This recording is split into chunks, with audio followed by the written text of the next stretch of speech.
Guys, please reply. Okay, atomicity means all the transactions should be done in one go, and if not, the entire transaction will be rolled back. This is what atomicity means. Second is consistency. Now consistency means the data should be valid. It should be validated. Means whatever the data was in the database before the transaction, it should not go into some invalid state. Means whenever a transaction or an operation is done on the data of the database, it should go from one valid state to another valid state. Means there should not be any contradiction between the two. So there are some consistency rules that are given for a particular database. So the data in a database should not be in a contradictory state after the transaction. Suppose we have taken some amount of money from account A and we have transferred that money to account B. So after the transaction, what will be the status of account A and what will be the status of account B? Account A will have the amount subtracted from the, suppose we have 10,000 rupees in account A and we need to transfer 5,000 rupees to account B, and account B has say 2,000 rupees. So after the transaction, account B should have 5 plus 2, 7,000 rupees, and account A should have 10 minus 5, 5,000 rupees. There should not be any contradiction in the state of the accounts. So this is what consistency means in terms of mobile computing, and this is the rule which must be applied to all the databases and the operations that we perform for retrieval of the data, so that the data in the database should not be compromised at all. The example that I told you is written here. The amount transferred must be subtracted from the account A and added into account B. We mean that those two transactions should not interfere with each other at all. If they interfere, then there will be a compromisation state where the data of the database can be in the contradictory state that we cannot afford. And whatever the results that we are getting from the transaction, it should not be visible to any other transaction. Means one transaction should not be seen from the other transaction end. This is called isolation. Means the two transactions should be isolated from each other. Fourth rule is durability. Sometimes we face some issues like we have media failure or system failure, or there is a power failure. So if any transaction made is committed or it is saved, so even if we face some failures, this transaction will not be aborted or discarded. Like it was in the case of atomicity, if one transaction fails, the entire transaction need to be done again. But durability means that transaction will stay even if there is any power failure or any media failure or system failure. So, but for this durability to come into picture, we need to save our changes made to the database or any operations that we made to the database into a permanent memory. Means we need to commit these changes into a non-volatile memory. Otherwise, the changes will go. Here, there is one example of durability. Like I gave you one example that we transferred a money from A to B. So after we have transferred, we cannot roll back that transaction. Once the money is transferred, it will not come back to account A. If the account wants the money to be if the account A wants the money again, then other account need to credit it to account A. But account A's money will not come back to account A. So this is what durability means. Now we have some commands that we use for transactions. There is one begin transaction command. It is used to begin any transaction, and whatever operations we perform after this begin transaction command, it is assumed that it is part of that command only until we get commit transaction command or rollback transaction command. Okay, understood? We have started some transaction using the begin transaction command, means it has begun some transaction. Now this transaction will be carried further until we get rollback command or commit command. Commit means saving of the operations and rollback means coming to the initial state. So these are some commands that we use in the transactions: begin transaction, commit transaction, rollback transaction. Now there are some modes: auto commit mode.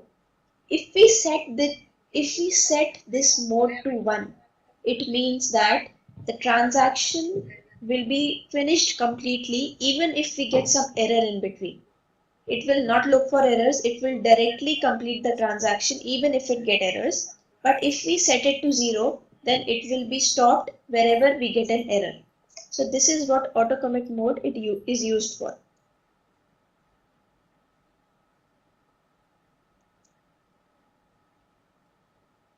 Okay, today's session is a small session, like we have limited topics. So do you have any doubts till now, till the acid rules that we read?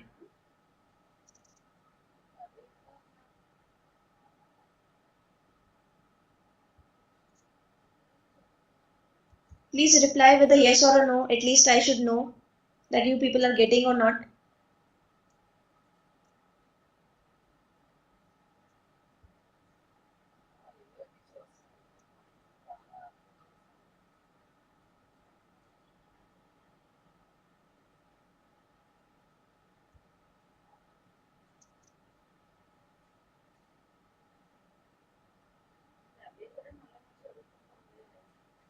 I have asked whether you have understood those acid rules. I'll continue, but at least give me a reply saying a yes or a no.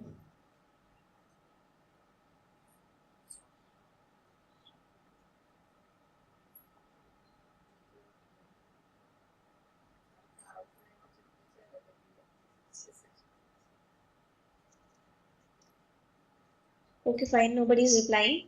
So I'll continue further. So query processing. By query processing, we mean that we retrieve data from the database by using some set of retrieval logic. By the way we should retrieve the data from the database, that it is efficient and the query is processed and we get the data from the database. So here, whenever we do any transaction on a database, we send some queries to the database, and in return we are able to read those queries and we get the records from the database. So here we have one example. We have two databases. One database is called contacts database and another database is called, actually it is not saved numbers. Here some wrong name is used. We are using contacts database and dial number database. So contacts database, it is storing the records that have first character of name. It has contact name, which is depicted by C name, and contact telephone number, which is depicted by C tel num. So these are the three records that we have in contacts database. So if we want to retrieve any records from contact database, then we can retrieve it by either using the first char or by using CNUM name or by using CTEL. Similarly, we have a dialed number database. Now this database is again storing some rows of records. It has dialing sequence number, which is depicted by sequence, time of call, C time, and dial telephone number, which is D tel num. So any record in dial numbers can be searched by sequence number, C type, or D tel num. So we have two databases. Now we are sending some query to the database. This is the query, but the query which we are sending to the database is in this way, that we want to retrieve the records from the database whose first character starts with R. We need to retrieve the contact number and the name whose first char starts with R, and the contact number is in the dialed number list. You understood the query?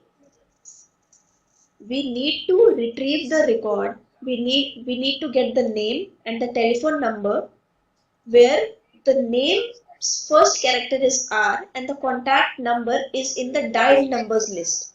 So the query that we are going to send to the database is this. What we'll do, I think you must be all aware of the SQL query database. You must have read in computer science.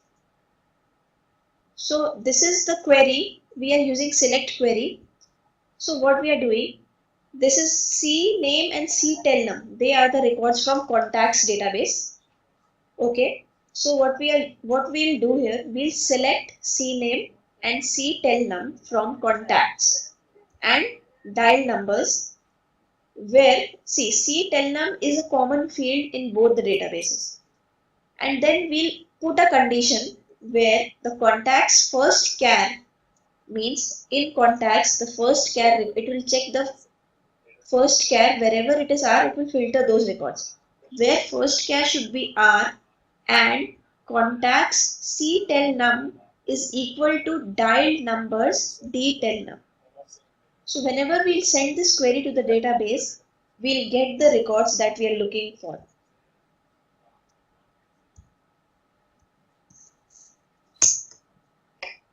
Now, as I told you, query processing means following a certain set of retrieval logic for retrieving the records from the database.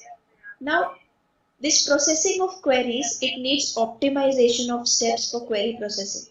So, optimization is nothing but what we do, we look for or we determine the most efficient steps that we can use to retrieve data from the database or to send query to the database, so that we are able to process our data in the most efficient manner.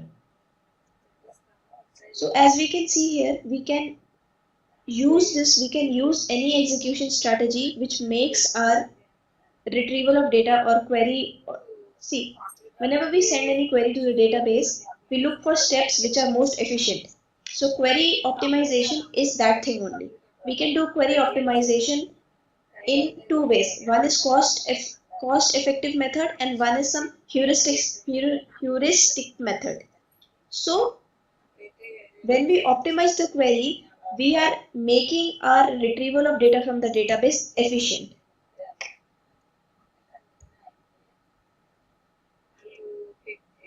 So these are the approaches that we use for optimizing our queries. See, this is based on cost. By evaluating the cost of set of equivalent expressions, we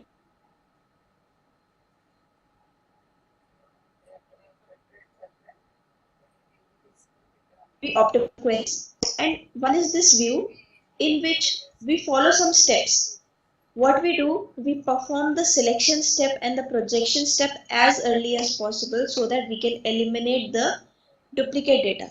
As we have done in the last query, you have seen that query from the two databases. What we are doing, we are selecting. We are selecting CNAME and CTELNUM. So this is the selection step that should be done in order to optimize the query, and we should eliminate the duplicate operations in that way. Because the way in which we will give our query, in that way only records will be searched in the database, and if it is the efficient operations are discarded. So in that way only it will search the records in the database. So if it is an efficient way, so we'll get our results in a better way and in an efficient manner. So this is what query optimization is for. Now this is the query processing architecture. See, when we are sending the query is using some algebraic equation. Here algebraic equation is depicting the way in which we are writing a query. So it will take that equation, whatever query we write, it will convert it into some equation and it will send it to the query processing optimizer, and the optimizer the optimize here, the query is sent to the relational algebraic equation. The query will be converted to this form, then it will be sent to the optimizer. The optimizer will determine the most suitable steps to be performed for processing the query. Then it will, so that it is done in an efficient manner, so that the results are obtained in an efficient manner. It will use some pre-processing generator. It may use plan cost estimator. Then it will be processed the query. Then it will use some query processing execution plans, and then in return we'll get the result of processing. This is the entire step. These are the entire steps that are used for getting the results from the database when we send some query to the database.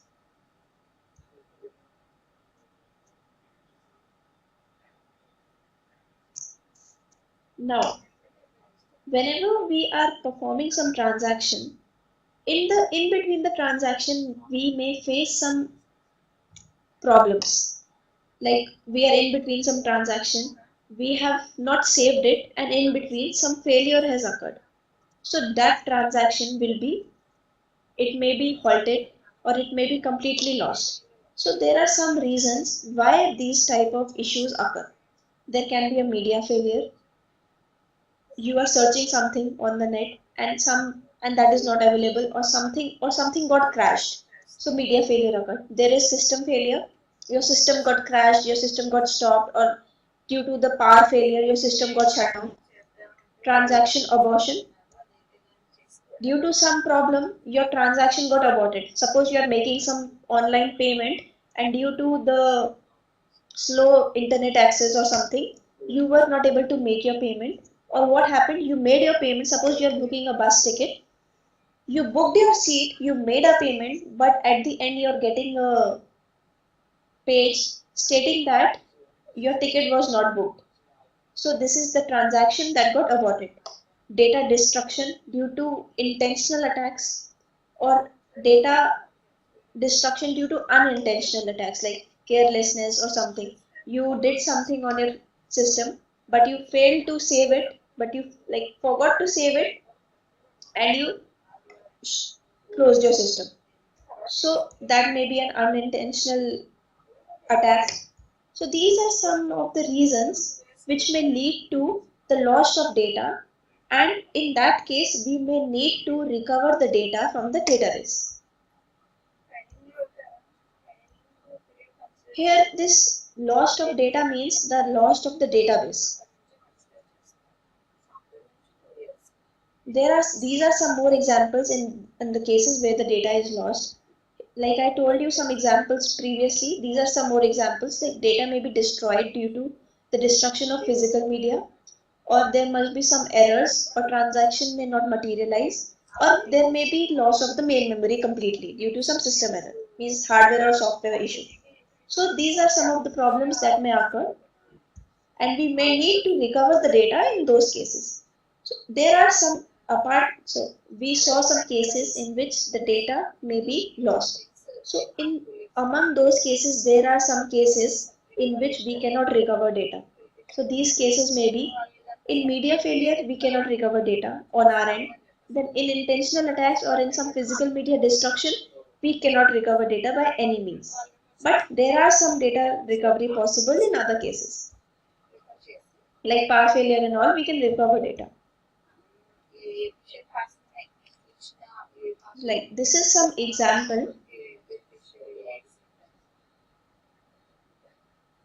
Now this example will tell you, you will be explained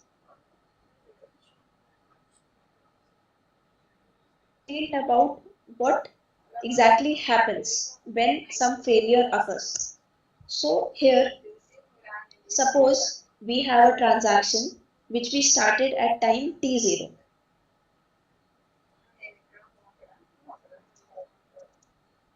We started a transaction at time t0, okay, and some system crash or failure has occurred at time t0 plus t.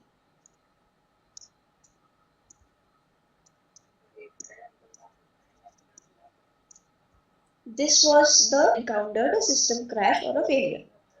So here what we are assuming, we have transactions from time t0 to time tn minus 1, and each transaction need to be completed in a sequence, like t0 transaction will be completed in t0, t1 and t1, t2 and t2 till tn minus 1. We will have to complete all our transactions. So there are some possible cases that we may encounter. Case 1, last transaction is incomplete. So here what is happening? Suppose first transaction is T0, second transaction is T1, third transaction T2, T3. We have transactions till Tn minus 1. So here what it is saying? It is saying that the last transaction is incomplete. So we are assuming that from T0 to T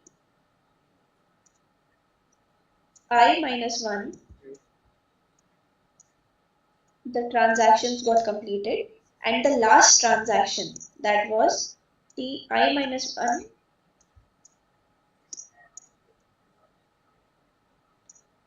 to T.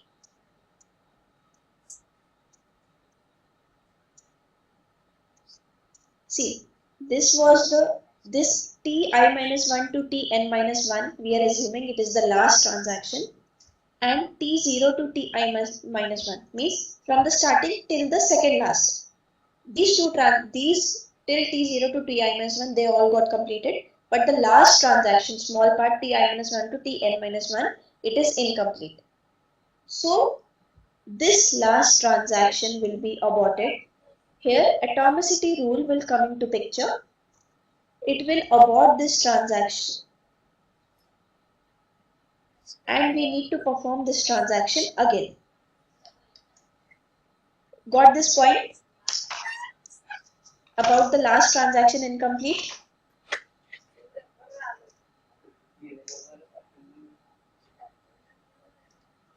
Here what will be done? The last transaction will be automatically aborted, and till first to second last transaction, it will be like saved into the database. Now we have another case.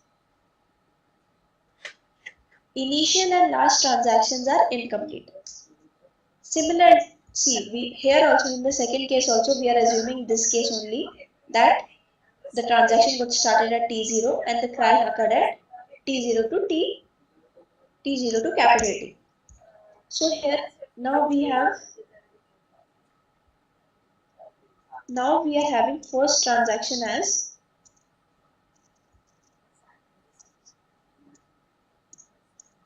T0 to T I minus 1,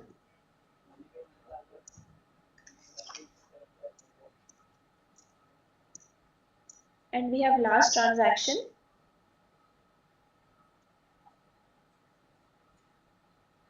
Tj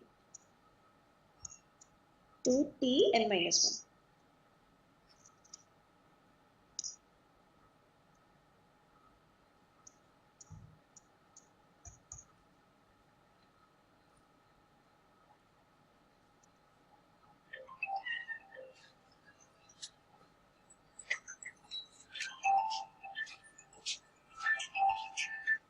So this is the first transaction and this is the last transaction, and the case is saying that the initial and the last transactions are incomplete. So whatever are the transactions in between, there are some transactions in between also. This is the first transaction, this is the last transaction. So the in between transactions, suppose T I to T J, suppose Tj minus 3. So this is the in between, this is the transaction which is between this transaction and this transaction. So these are the transactions which are incomplete, but this transaction, it is completed and it is saved. but there is one more transaction from tj minus 2 to tj minus 1. So these transactions, they got completed, but they did not got saved. So what will happen? First transaction and the last transaction, it will be aborted automatically. This transaction will be saved, but the transaction, one more transaction which got completed but did not got saved, it will be lost, but we can recover those transactions from our end. So this is one example of data recovery.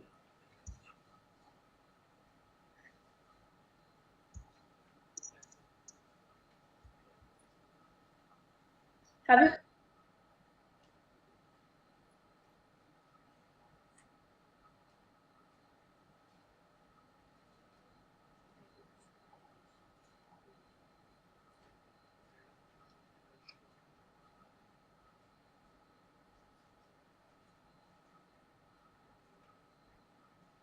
understood the example?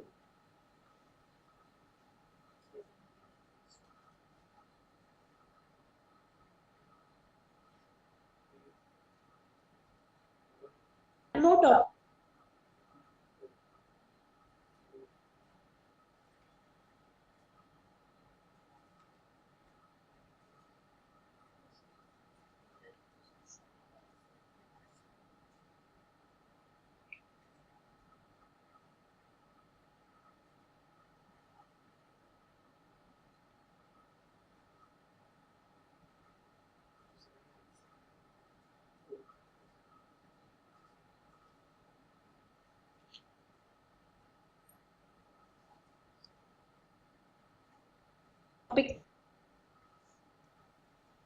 Yeah, am I audible? Am I visible? Okay, we'll take 5 minutes break, then we'll continue further.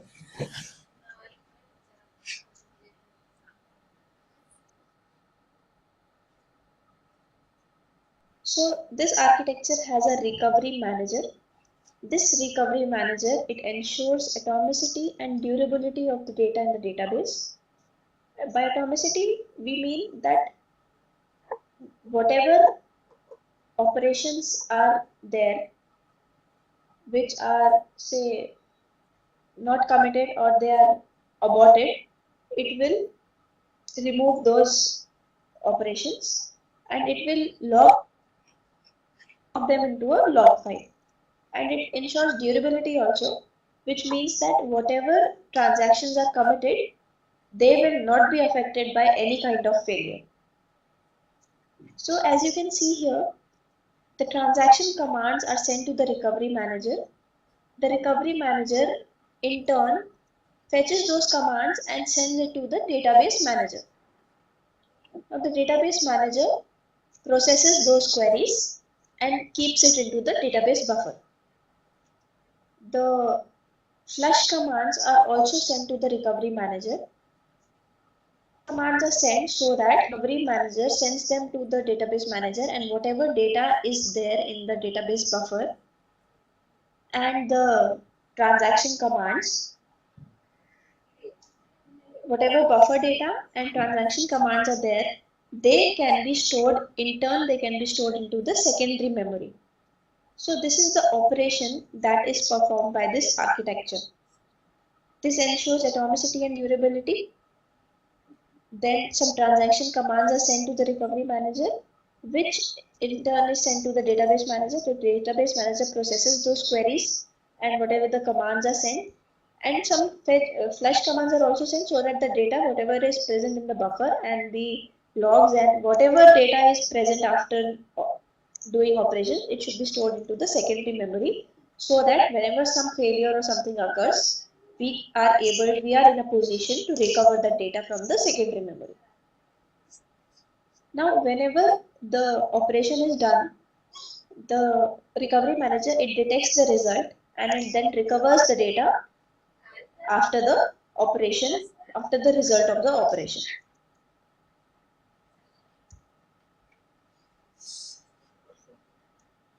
As I told you, whatever data is aborted, the recovery manager logs it into a log file. So depending upon the logged entries, it recovers or aborts the transaction. So what happens is these are the list of things that a recovery manager log file has or doesn't has.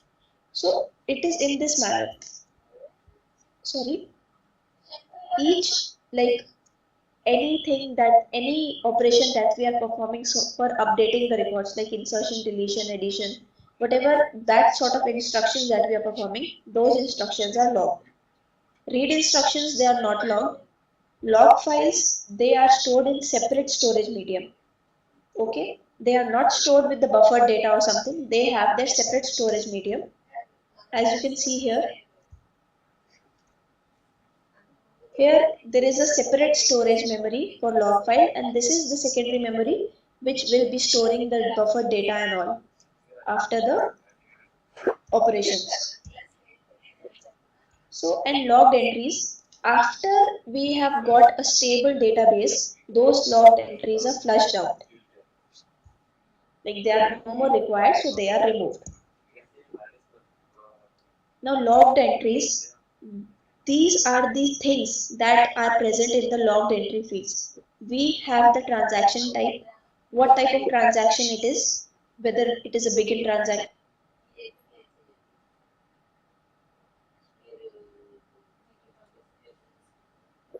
of object on which the operation is performed, and they have the values that were there before the operation and that were there after the operation. So these are the entries that the log files have. Sorry.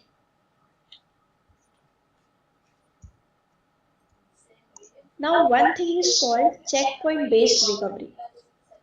In this type of recovery, what we do, we put checkpoints on the operations during the transaction. Suppose we are carrying out some transaction, so we are putting checkpoints on the transaction so that we can backtrace whenever we want to recover some data. So what happens is some error occurs, what happened, some error occurred, some system failure or something occurred. So we need to recover data. So what will be done? And we know that we have a checkpoint at one place. So from that checkpoint, we can backscan our logged records and we can recover depending upon our requirement. So this checkpoint, what it does is, it provides us the stage up to which we need to do backscanning, and whatever backscanning we did, whether we need to log those operations into the secondary memory or not, it will tell us all those steps or the procedures. Now we have some recovery models. Full recovery model, bulk log recovery model, and simple recovery model. These all recovery models are used to take backup only, but with some exceptions. Full recovery model, this recovery model, it takes the entire backup of the database and even the incremental backup of the changes. Incremental backup means, suppose we took a backup and after the backup we made some changes. Like we made some changes, incremental backup will only contain changes that were made after the last backup. So full recovery model takes the backup of entire database as well as the incremental backup of the changes that we made. So we can recover recovery model by using the last backup that we took of the database. Bulk log recovery model. This recovery model, what it does is, it takes the backup of the bulk data, but it doesn't take the entire backup of the database. It only, we agree, it takes bulk data backup, but the complete database backup is not taken. And here we can recover the data based from the last failure that occurred using the bulk recovery model. Simple recovery model. Simple recovery model, it takes the backup of the entire database, but it does not take the incremental backup of the changes. In case we took a backup of the database and after that we made some changes to the database. In simple recovery model, the changes that we made after taking the backup will not be saved. So we can recover the data. In case of simple recovery model, we can recover the database from the last backup that we took, but we will take care of the changes that we made after taking the backup. So these are the three recovery models that we can use to recover the database.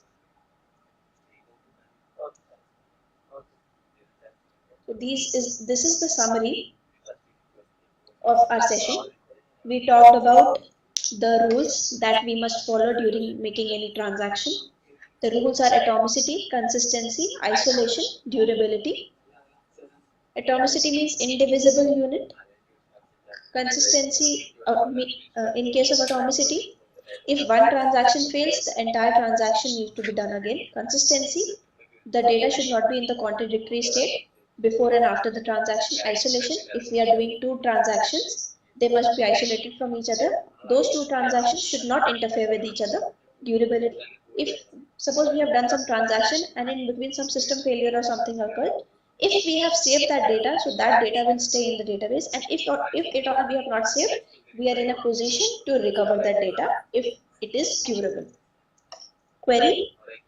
Query can be anything that we send to the database to retrieve some records. Query processing, it is a way of retrieving the data by using some strategy from the database. Query optimization, the most efficient way to use the query from the database.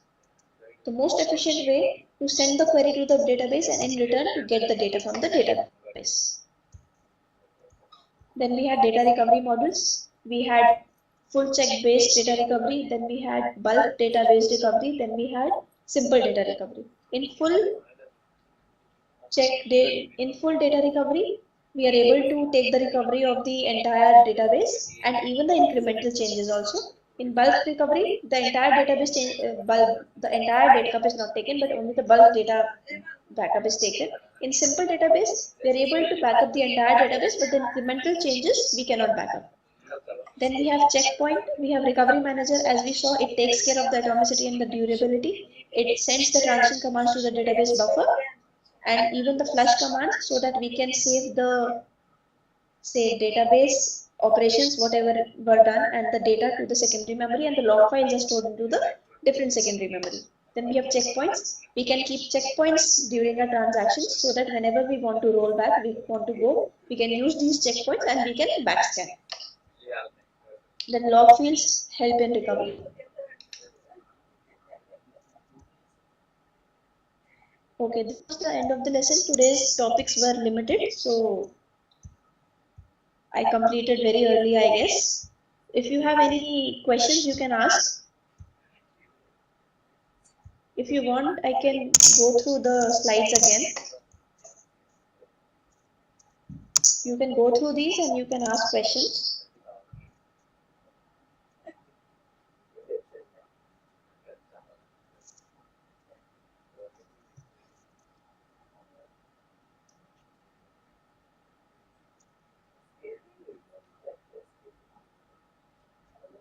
I'm going through the slides.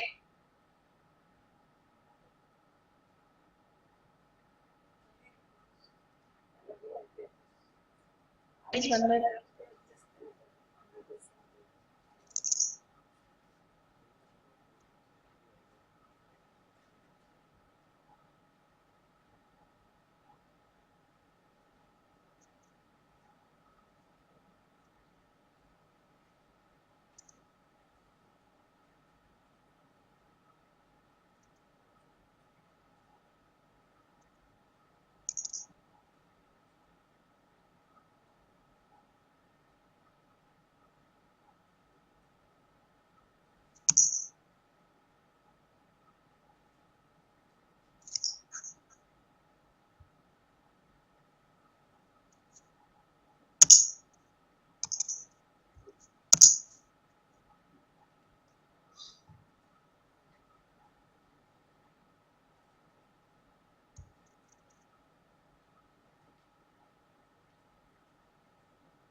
I hope you people have done this SQL query programming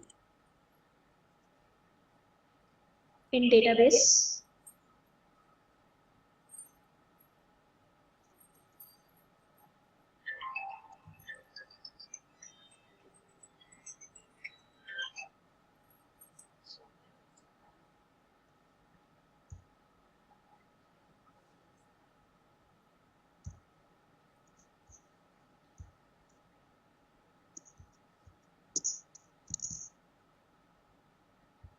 Okay, I'm sending you one link for acid rules. You can go through this. You will be able to understand better.